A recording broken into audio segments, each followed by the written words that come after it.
Assalamualaikum warahmatullahi wabarakatuh. Alhamdulillahi rabbil alamin. Wassalatu wassalamu ala ashrafil anbiya'i wal mursalin sayyidina wa maulana Muhammadin wa ala alihi wa sahbihi ajma'in. Amma ba'd. Ayol ikhwa wal akhwat, a'azzani wa a'azzakumullah. Saudara-saudari yang semoga dimuliakan oleh Allah, kita bertemu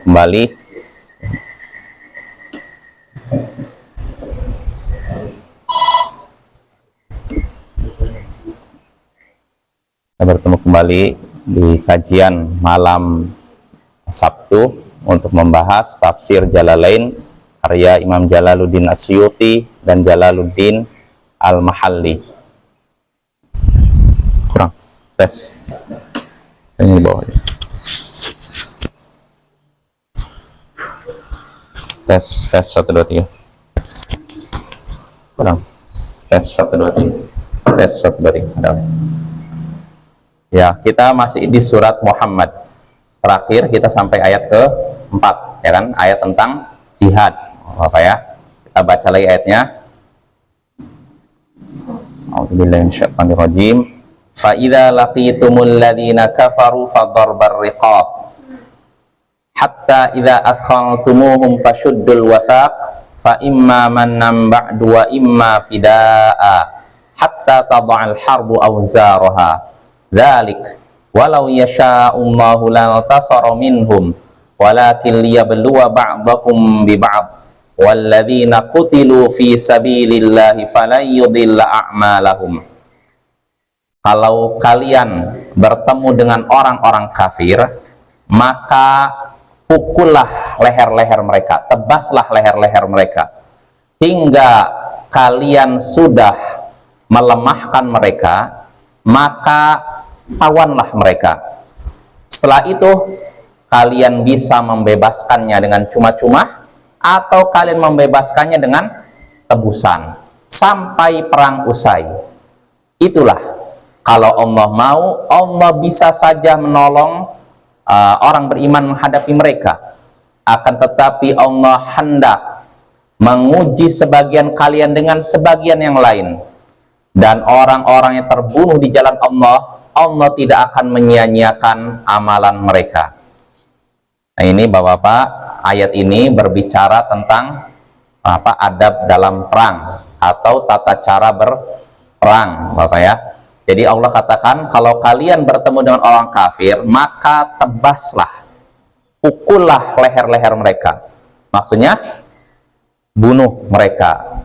Karena di sini kata Imam Al-Mahalli, wa'abbara bidar birriqab li'annal ghalib fil qatl an yakuna bidar birraqabah. Di sini Allah menggunakan kata pukul leher atau tebaslah leher, karena keumuman dalam peperangan, dan karena keumumannya membunuh itu dengan cara ini. Walaupun bisa juga dengan tusuk, bisa juga dengan misalkan tusuk bagian bawahnya, bagian ini atau bagian, tapi seringnya ini. Karena orang tuh nyari bagian bawah biasanya perang tuh. Vital kan? Kalau tangan kan nggak terlalu vital kan? Kalau ini udah bisa dibilang 100% kalau udah putus kepala dengan leher, ini kepala dengan badan, mati ya. Kalaupun masih ngomong, ada nggak kepalanya udah bisa dengan badan masih ngomong? Ada Sa'id bin Jubair, seorang ulama tabi'in, kan dia dieksekusi mati sama Hajjaj bin Yusuf At-Thaqafi, seorang pemimpin yang terkenal zalim, terkenal bengis, kejam. Jadi ketika dipenggal, kepalanya putus dengan badannya, dia masih mengucapkan la ilaha illallah, la ilaha illallah, sampai kalau nggak salah mau ketiga kalinya baru la. Jadi kepalanya nggak copot kepala udah copot dengan badan, tapi masih lisannya ucapan la ilaha illallah, la ilaha illallah. Baru kalau pas mau ucapannya ketiga baru berhenti. Nah ini mungkin aja Bapak ya, tapi kan setelah itu kan selesai kan, nggak ada yang terus bicara bahkan hidup lagi. Itu cuma dalam film saja mungkin ya kayak gitu. Artinya keumuman kalau udah kepala copot dengan badan udah meninggal.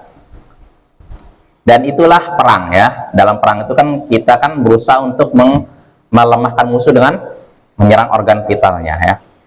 Di sini Allah katakan kalau kalian bertemu dengan orang kafir di dalam perang ya, dalam perang, bahwa konteksnya perang nih, maka tebaslah leher-leher mereka, itu bunuhlah mereka. Hatta idza athqaltumuhum fashuddul wathaq, hingga jika kalian sudah melemahkan mereka, maksudnya kalian sudah banyak membunuh mereka, pasukan musuh sudah banyak yang terbunuh, maka tahanlah mereka, tawanlah mereka. Tawan artinya dijadikan tawanan. Kata Imam Al-Mahalli, famsiku anhum wa suruhum wa syuddul wathaq, wa suruhum wa syuddul wathaq, yaitu tahanlah mereka, tawanlah mereka, dan ikatlah mereka. Ikat dengan apa?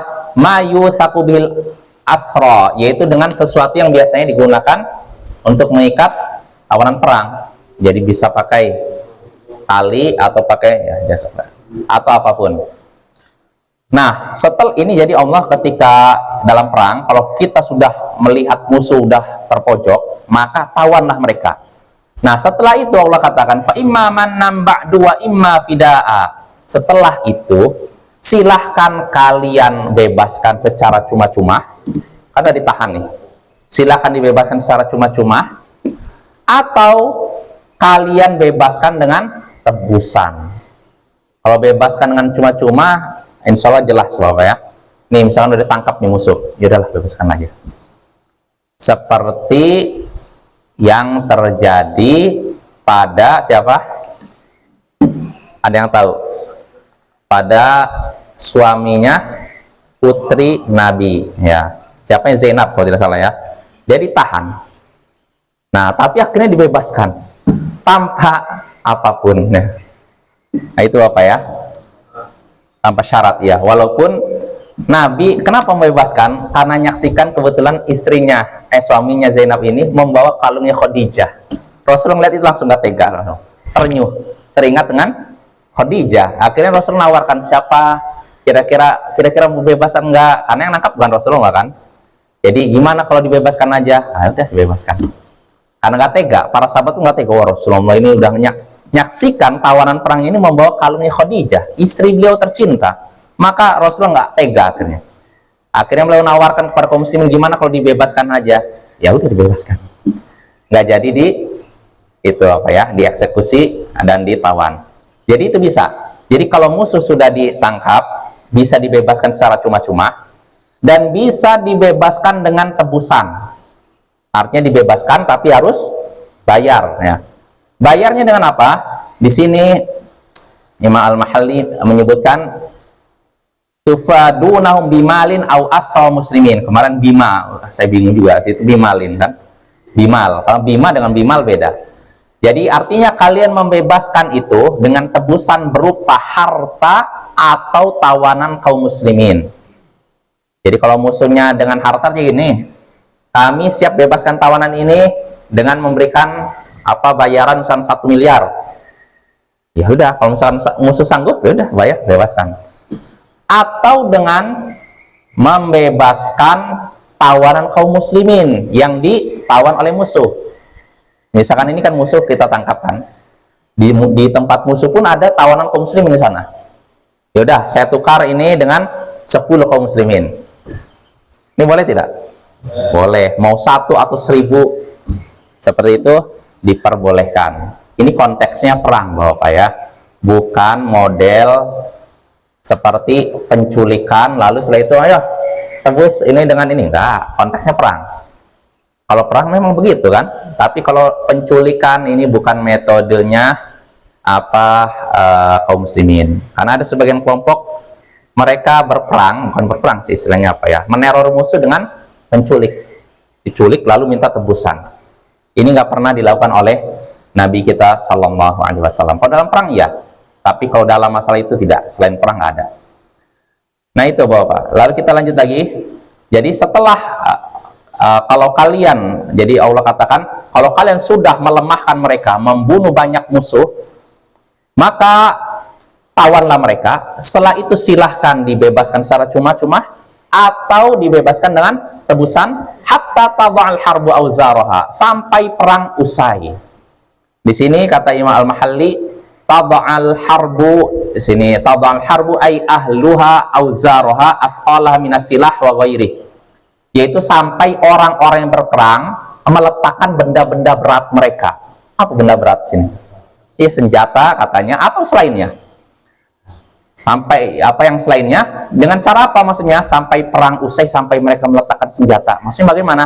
Di sini kata Imam Al-Mahalli, bi an yuslimal kufar au yadkhulu fil ahd, yaitu dengan masuk Islamnya orang-orang kafir atau mereka mau masuki perjanjian.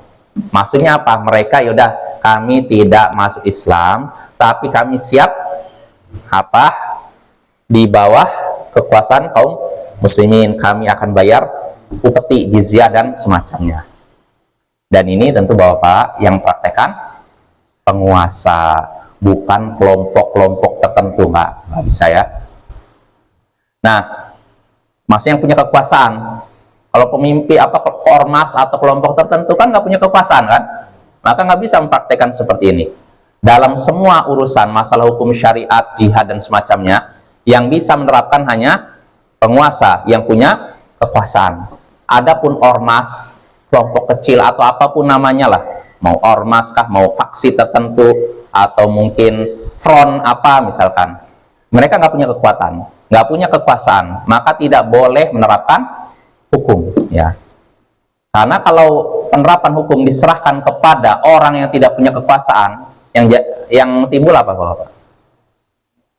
Kekacauan kan, nggak punya kekuasaan tapi ingin menerapkan hukum, yang ada kekacauan demi kekacauan. Nah itu, jadi Allah menyatakan setelah menyuruh menawan musuh, setelah itu silahkan dibebaskan atau dibebaskan dengan tebusan sampai perang usai. Lalu Allah katakan dalik, itulah. Apa itulah di sini? Apa kira-kira? Itulah. Di sini keterangannya dalik. Dalik khobarun mubtadaun muqaddar al-amru fihi ma dzukir. Itulah, maksudnya begini,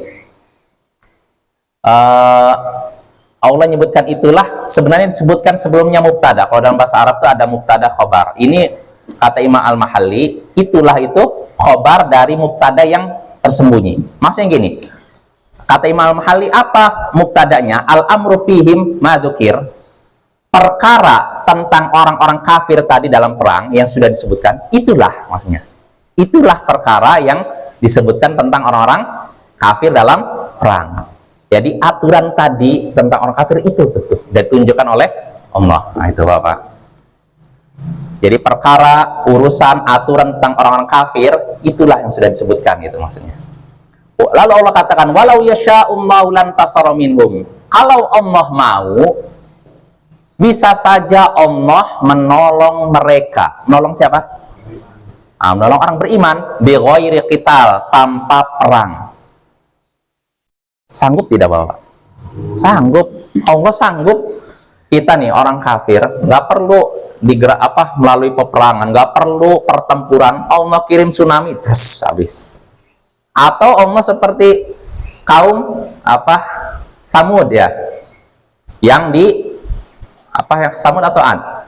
Ma'adun fa'uhliku birihin wal sarsara. Oh bukan, kaum Thamud yang cukup dengan suara teriakan keras, langsung mati bergelimpangan di rumah-rumah mereka.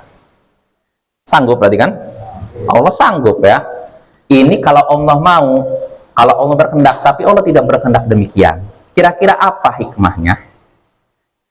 Allah bisa saja menolong orang muslim tanpa peperangan, dibinasakan satu persatu atau sekalian dibinasakan semua. Jelas Bapak? Ya sebagaimana Allah pun bisa saja mematikan orang beriman dengan satu kali. Bisa. Kapan? Menjelang kiamat. Kan menjelang kiamat nanti akan berhembus angin dari arah utara, lalu memasuki semua tempat yang di situ ada orang muslim, yang di dalam hatinya masih ada keimanan. Maka setiap muslim yang menghirup angin tersebut meninggal. Semuanya meninggal, sehingga yang tersisa hanya orang kafir. Makanya kiamat hanya terjadi ketika di bumi cuma ada orang kafir. Orang beriman nggak menyaksikan kiamat, Bapak. Nggak menyaksikan kehancuran seperti itu. Kalau menyaksikan Dajjal, iya. Tapi itu kan belum terjadi kehancuran kan? Menyaksikan Ya'juj dan Ma'juj? Mungkin. Tapi kalau menyaksikan apa bintang-bintang berjatuhan, apa matahari menghilang, langsung gelap, nggak ada itu. Orang beriman nggak menyaksikan itu. Ya. Nah, artinya nih, Allah sanggup, dan itu akan terjadi, orang-orang beriman akan dimatikan seketika. Tidak menunggu waktu setahun, 2 tahun, seketika, hari itu juga meninggal semua. Ini orang beriman. Nah, kalau orang kafir, bisa saja, tapi Allah tidak berkehendak demikian. Ya, kenapa? Nah, Allah sebutkan setelahnya, walakin liyabluwa ba'dakum bi ba'd. Akan tetapi Allah hendak menguji sebagian kalian dengan sebagian yang lain. Nah, maksudnya apa? Di sini kata Imam Al-Mahalli, walakin amarakum bihi, akan tapi Allah menyuruh kalian demikian supaya Allah menguji sebagian kalian dengan sebagian yang lain, minhum fil qital, yaitu menguji dalam peperangan. Fayasiru man qutila minkum ilal jannah wa minhum ilan nar, yaitu Allah menguji hamba-hambanya dalam peperangan sehingga di antara kalian yang meninggal bisa masuk surga, dan di antara mereka orang-orang kafir yang meninggal akan masuk. Nah, ini jadi dengan diwajibkannya jihad, sebenarnya ini kebaikan untuk siapa? Kita, Bapak. Karena kalau misalkan orang kafirnya dibinasakan oleh Allah, kita dapat pahala. Kita dapat pahala. Dengan diperintahkannya jihad, itulah ini ujian. Karena apa, Bapak? Orang tuh biasanya, orang manusia nih, sikap tabiat manusia itu kan cinta dengan apa? Dengan dunia, cinta dengan harta, diri sendiri, keluarga. Disuruh perang. Kalau orang perang, bayangannya di mata apa? Mati, Bapak. Walaupun itu tidak mesti. Ya, nggak mesti orang perang pasti mati. Dan nggak mesti orang yang tidak perang tidak akan mati. Nggak ada yang ngira gitu, Bapak. Orang kan ngira, loh, kok bisa ya? Kan dia kemana-mana perang nggak mati, pas pulang kampung malah mati. Nah, itulah ajal ya, nggak ada yang tahu. Nah, jadi jihad itu ujian bagi orang yang beriman untuk menguji mana kesungguhan dia dalam membela agama Allah. Karena kalau sekedar, oh saya cinta Islam, saya akan berjuang untuk Islam, tapi tidak mau perang, itu sama saja pengakuannya bohong ya. Dengan jihad itulah nampak keimanannya sungguh-sungguh atau tidak, ya benar atau tidak ya. Tapi tentu saja Bapak, jihad di sini harus jihad yang sesuai dengan tuntunan syariat ya, bukan jihad hanya modal semangat. Harus sesuai dengan tuntunan syariat, bukan modal semangat. Bedakan. Modal semangat emosi, oh lihat kaum muslimin sangat tertindas, kita harus bergerak. Bergerak pakai apa? Nggak punya senjata, nggak punya persiapan, nyampe sana nangis akhirnya, oh saya pengen pulang, kan kayak gitu kan. Jangan sampai seperti itu ya. Dia itu harus punya ilmu, punya kekuatan, punya kemampuan ya. Ilmu dan kemampuan itu Bapak intinya. Kalau kita tidak punya ilmu, walaupun kemampuan ada, yang terjadi seperti apa?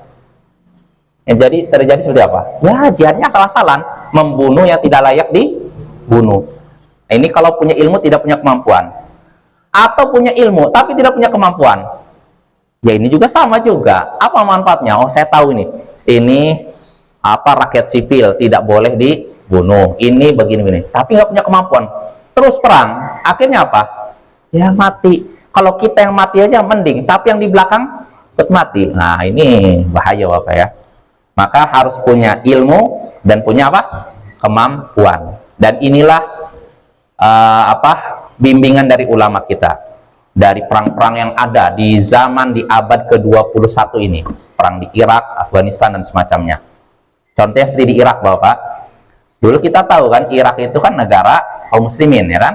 Terlepas di situ ada orang Syiahnya, tapi kaum muslimin secara umum kan. Yang walaupun terlepas dari pemimpinnya seperti apa, kita tahu pemimpinnya Saddam Hussein seperti apa kan.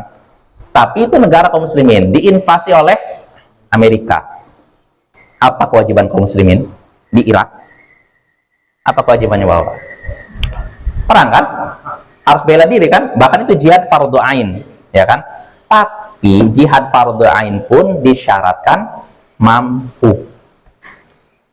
Kalau tidak mampu, yang terjadi apa? Korban banyak akhirnya. Akhirnya apa? Kaum muslimin jadi apa? Mundur. Yang harusnya kaum muslimin bisa menjalankan ibadah mereka ini, akhirnya karena dihabisi, hilang kaum muslimin. Jelas apa ya? Nah, di Irak ini kan jihad fardu ain asalnya. Tapi ketika kaum muslimin memang tidak mampu, Amerika dengan kekuatannya, dan ketika itu yang nyerang bukan cuma Amerika, Inggris dan beberapa negara NATO dikepung. Sedangkan Irak ya, walaupun katanya negara terkuat di Timur Tengah ketika itu, tetap aja kalau dikepung oleh negara besar nggak berdaya kan. Akhirnya satu persatu kota-kota di Irak direbut oleh Amerika kan, mulai dari pinggiran Irak sampai kota Baghdadnya sampai terus. Nah, dalam kondisi demikian, para ulama kita di Arab Saudi, di antaranya Syekh Shalih Fauzan, mengajak kaum muslimin untuk berhenti perang. Berhenti perang. Kenapa? Apa karena cinta Amerika? Sayang Amerika, oh kami favorit kami Amerika, gitu. Enggak, dalam rangka menjaga apa? Darah kaum muslimin. Karena kalau dipaksakan perang, apa yang terjadi? Habis kaum muslimin. Artinya, berhenti perang dan artinya udah. Kalaupun mereka masuk negara kita, udah. Yang penting kita masih bisa menjalankan apa ibadah kita. Ya memang mereka menguasai negara kita, tapi yang penting kita masih bisa ibadah, menjaga harta kita, darah kita itu. Tujuannya gitu Bapak ya, menjaga darah kaum muslimin itu tujuannya. Nah, ini nasihat para ulama ketika itu. Ketika kondisinya memang pejuang Irak udah nggak mampu melawan Amerika, udah senjatanya udah tidak sebanding.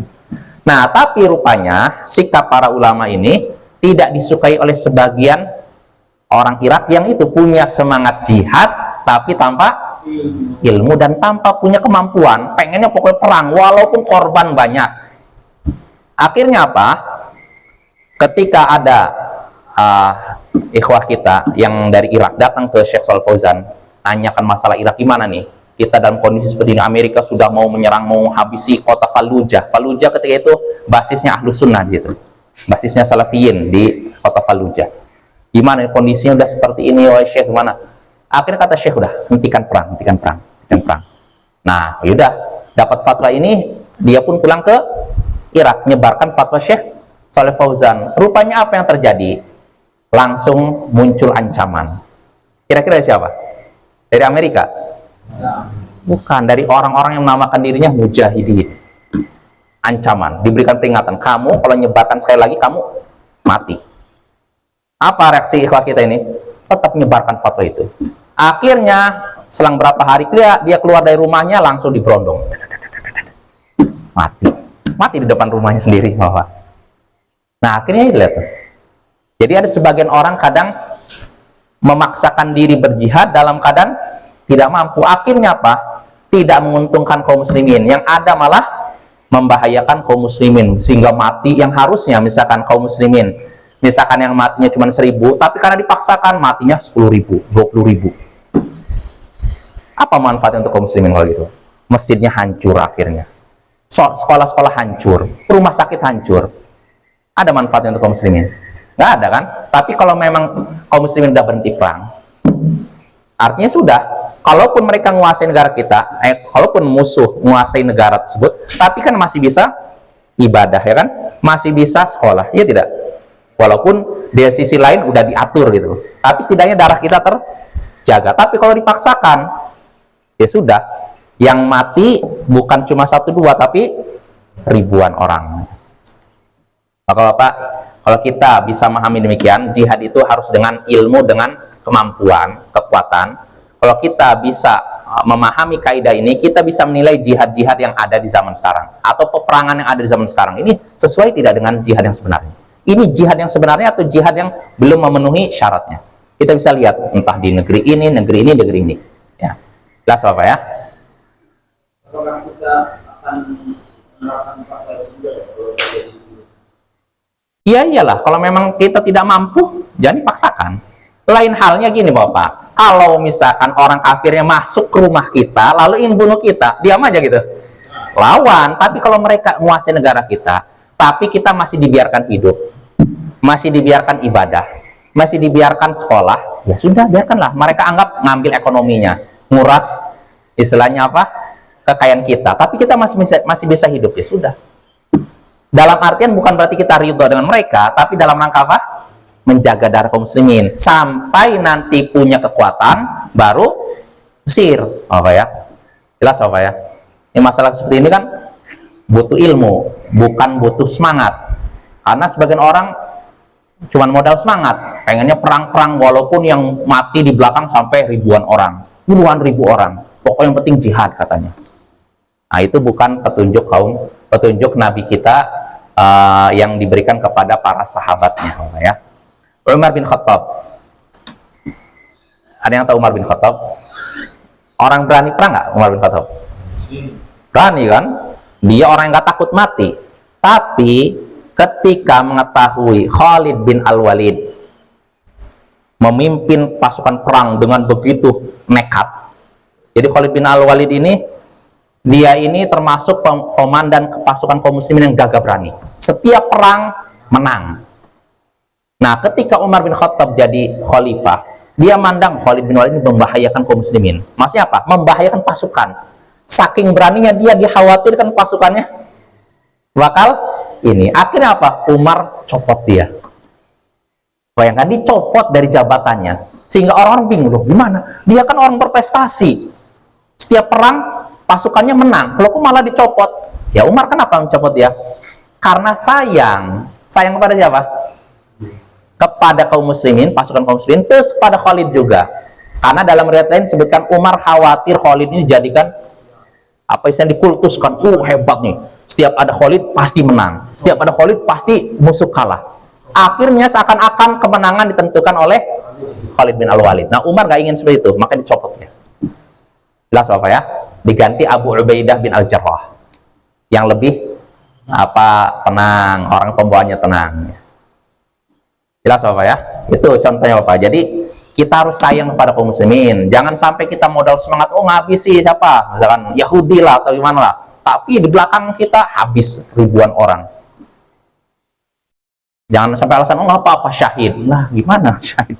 Namun situ ada anak kecil, ada wanita yang nggak berdaya, tiba-tiba mati di bom, kena rudal, kena ini. Yang matinya kamu nggak masalah, tapi yang belakang kamu itu bagaimana? Sebenarnya gitu. Nah, itu Bapak ya. Sedih juga Bapak kalau menyaksikan perang-perang yang ada tuh Bapak ya. Banyak korban kaum muslimin yang nggak bersalah, yang nggak punya kekuatan apa-apa. Nah, kita lanjut. Jadi itu tujuan Allah Allah sanggup menolong kaum muslimin tanpa peperangan. Betul? Nah, tapi kenapa Allah tetap menyuruh mereka perang? Tujuannya menguji sebagian kalian dengan sebagian lain. Orang beriman dengan perang, dia meninggal bisa masuk jannah. Orang kafir berperang lalu mati, masuk neraka. Nah, itu. Lalu Allah katakan di sini, walladzina qutilu fi sabilillahi falayudilla a'malahum, dan orang-orang yang terbunuh di jalan Allah, maka Allah tidak akan menyia-nyiakan amalan mereka. Orang-orang yang terbunuh di jalan Allah. Di sini kata Imam Al-Mahalli, nazalat yauma Uhud. Ayat ini turun di ketika perang Uhud, tentang perang Uhud. Kenapa? Waqad fasha fil muslimin al-qatl wal jirahat. Karena tersebar di tengah kaum muslimin, banyak tersebar di tengah kaum muslimin korban mati dan luka ketika itu. Jadi ketika perang Uhud Bapak kan banyak kaum muslimin yang berguguran ketika itu. Banyak yang meninggal dan banyak yang terluka parah. Bisa dibilang kaum muslimin kalah ketika itu dalam perang Uhud. Nah, kejadian ini kan membuat kaum muslimin yang hidup merasa apa? Sedih kan? Merasa ya Allah, banyak yang terbunuh. Nah, di sini Allah menghibur mereka. Allah katakan orang-orang yang terbunuh di jalan Allah, Bapak, maka Allah tidak akan menyia-nyiakan amalan mereka. Maksudnya apa menyia-nyiakan amalan mereka? Tidak dihilangkan amalan mereka. Amalan mereka akan Allah catat dan akan Allah balas. Nah, ini Bapak ya. Inilah keutamaan orang yang meninggal di jalan Allah ya Bapak. Meninggal di jalan Allah ini sebenarnya Bapak, ini umum, tidak mesti di medan perang.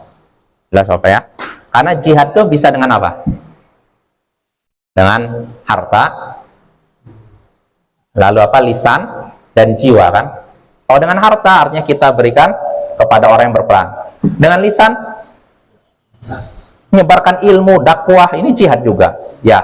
Dengan pedang, badan, ya perang, gitu Bapak ya.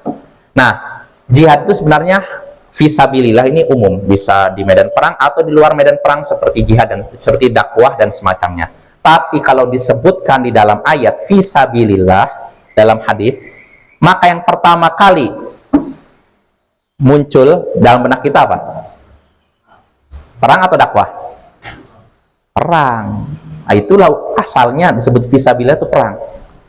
Bukan orang yang dakwah. Nah, orang dakwah masuk nggak? Bisa saja, tapi asalnya itu untuk perang, bukan untuk dakwah. Jelas Bapak ya? Maka semua ayat misalnya keutamaan keluar di jalan Allah, berjuang di jalan Allah, maksudnya jihad, angkat senjata, Bapak ya, bukan sekedar ini ya. Nah, itu hiburan Allah untuk kaum muslimin. Allah katakan orang-orang yang terbunuh di jalan Allah, maka Allah tidak akan menyia-nyiakan amalan mereka. Itu pertama utamanya. Lalu berikutnya, sayahdihim mayuslihu balahum. Pertama, Allah tidak akan menyia-nyiakan amalan mereka. Kedua, Allah akan memberikan hidayah kepada mereka dan memperbaiki keadaan mereka. Pertama, amalannya tidak akan Allah sia-siakan. Artinya Allah catat, Allah balas. Kedua, diberikan hidayah. Hidayah di mana? Fid dunya wal akhirah ila ma yanfa'uhum. Allah akan memberikan hidayah kepada mereka di dunia dan akhirat, memberikan petunjuk hidayah pada mereka untuk apa? Untuk mengarah kepada sesuatu yang bermanfaat bagi mereka.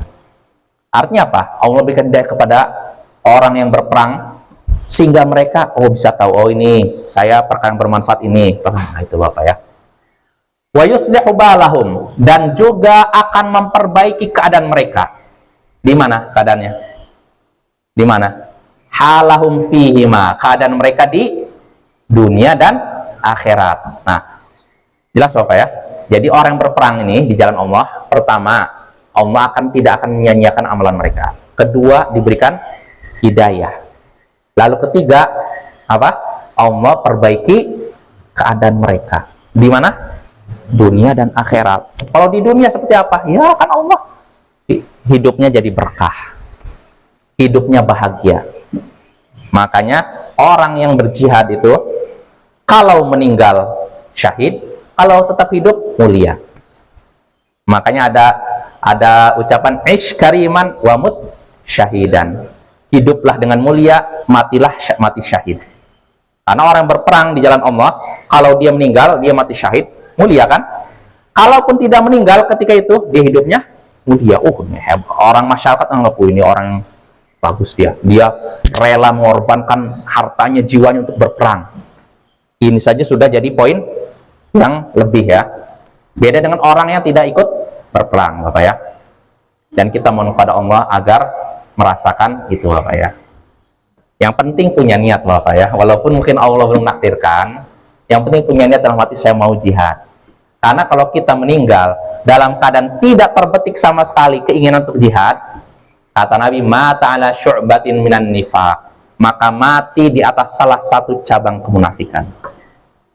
Jadi minimal kita hidup ini ya Allah, saya pengen berperang di jalan-Mu ya Allah. Walaupun nanti meninggalnya di atas kasur. Karena disebutkan dalam hadis, man sa'alallahu asy-syahadah ballaghahumullahu manazila syuhada wa in mata ala firasyi.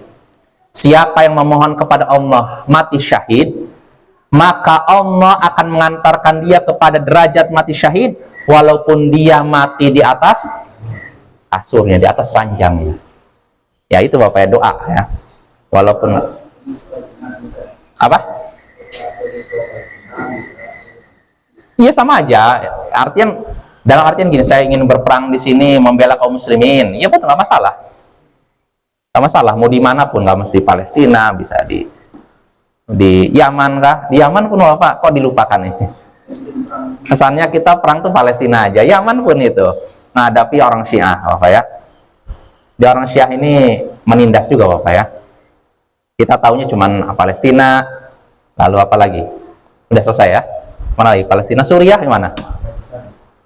Afghanistan udah selesai ya? Ah, udah. Syria belum selesai. Kasihan ya. Ya udah Bapak, lanjut kita ya. Ya itu keutamaan orang yang berperang di jalan Allah. Pertama, Allah tidak akan sia-siakan amalan mereka. Kedua, Allah memberikan petunjuk pada mereka. Ketiga, Allah perbaiki keadaan mereka. Lalu terakhir, wa yudkhiluhumul jannata 'arrafaha lahum. Dan Allah akan masukkan mereka kepada surga yang telah Dia kenalkan kepada mereka. Nah, ini yang paling puncak Bapak. Masuk surga ya. Allah akan masukkan mereka ke surga yang telah dijelaskan kepada mereka. Maksudnya apa? Fayahtaduna ila masakinihim minha. Mereka mendapatkan petunjuk ke tempat tinggal mereka di surga. Wa azwajim, dan istri-istri mereka. Wa khodamihim, dan juga pelayan-pelayan mereka min ghairi istidlal, tanpa ada yang menunjukkan. Artinya nanti masuk surga, oh udah tahu, oh inilah tempat tinggal saya, oh ini istri-istri saya, oh ini pembantu-pembantu saya, tanpa ada yang menunjukkan. Nah, inilah keutamaan puncak kenikmatan yang akan dirasakan oleh orang yang berperang di jalan Allah. Ya, kita mohon kepada Allah agar diberikan nikmat berupa demikian. Ya itu Bapak ya. Jadi dari beberapa ayat ini kita bisa mengambil beberapa faedah, beberapa pelajaran. 3 ayat ya tadi ya. Ayat 4 sampai ayat ke-6. Pertama, wajibnya berjihad di jalan Allah. Di jalan Allah, bukan di jalan ormas.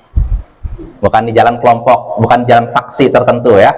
Apa ini perlu digaris bawahi, garis atas sih. Karena kalau kita jihadnya karena membela faksi ini, faksi itu, nggak dapat pahala, nggak dapat keutamaan mati syahid. Jelas Bapak ya? Ya.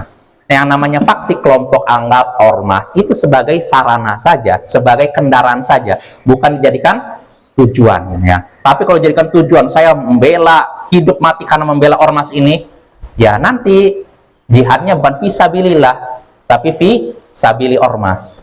Apa ya? Ya itu pertama, wajibnya jihad di jalan Allah. Lalu kedua, pemimpin kaum muslimin jika mendapatkan tawanan dari musuh, maka diberikan 2 pilihan. Pertama, dibebaskan tanpa tebusan, atau dibebaskan dengan tebusan, atau yang ketiga, dieksekusi mati. Disebutkan dalam hadis. Lalu ketiga, faedah ketiga, Allah mensyariatkan jihad sebagai ujian. Ujian untuk siapa? Untuk kita, menguji keimanan kita dan agar kita bisa masuk surga. Lalu faedah berikutnya, terakhir, keutamaan orang-orang yang berperang di jalan Allah. Apa keutamaannya Bapak? Tadi ada 4. Pertama apa? Tidak disia-siakan pahalanya. Kedua, dapat hidayah. Ketiga, diperbaiki keadaannya. Lalu 4, dimasukkan ke surga. Dan inilah puncak kenikmatan yang akan diraih oleh orang yang berperang di jalan Allah. Yang penting saja Bapak. Insyaallah pada pertemuan berikutnya kita lanjut ayat yang ke-7 ya. Subhanakallahumma bihamdik, asyhadu an la ilaha illa anta, astaghfiruka wa atubu ilaik. Assalamualaikum warahmatullahi wabarakatuh.